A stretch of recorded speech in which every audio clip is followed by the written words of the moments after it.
నేను మీ మందా శ్రీనివాసరావు స్వతంత్ర అభ్యర్థి అద్దంకి నియోజకవర్గం. ప్రస్తుతం అద్దంకి పట్టణంలో మినీ బైపాస్ కొత్తగా రోడ్డు మార్గాన్ని నిర్మిస్తున్నందుకు ఈ యొక్క మంచి తరుణం అనే చెప్పవచ్చు.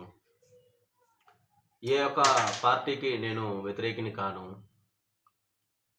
ఇప్పుడు ప్రస్తుతం అద్దంకి పట్టణంలో ఎన్ఎస్పి కాలువ, ఆ యొక్క కాలువ ఆనుకొని ఎన్నో సంవత్సరాల నుండి ప్రజలు, నిరుపేద కుటుంబం వారు జీవిస్తున్నారు.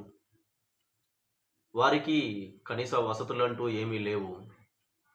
అయినప్పటికీ వారు ఆ యొక్క కాలువ ఆనుకొని వారు ఎన్నో సంవత్సరాల నుండి జీవిస్తున్నారు.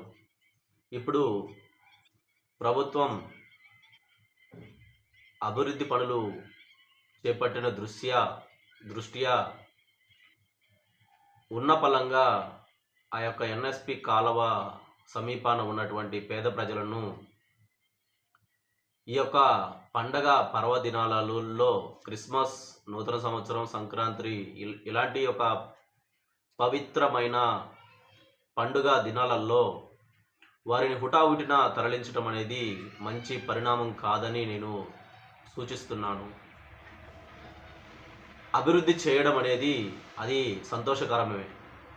నేను ఏ ఒక్క పార్టీకి నేను వ్యతిరేకిని కాను. ప్రతి ఒక్క పార్టీని కలుపుకొని మన నియోజకవర్గాన్ని అభివృద్ధి చేసుకుంటూ ముందుకు వెళ్ళడమే నిజమైన లక్ష్యం. మన ప్రాంతాలు బాగుండాలి, మన నియోజకవర్గం బాగుపడాలి. నేను ప్రభుత్వం వారు తీసుకున్న ఆ యొక్క అభివృద్ధి పనులకు నేను వ్యతిరేకిని కాను, అంగీకారం తెలుపుతున్నాను.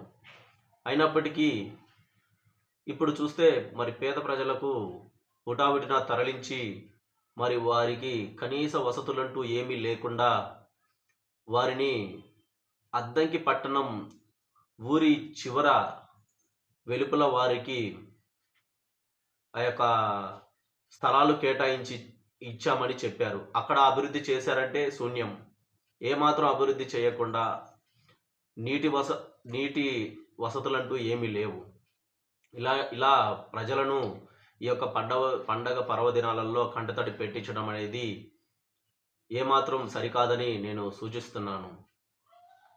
ఈ యొక్క పండగ పర్వదినాలు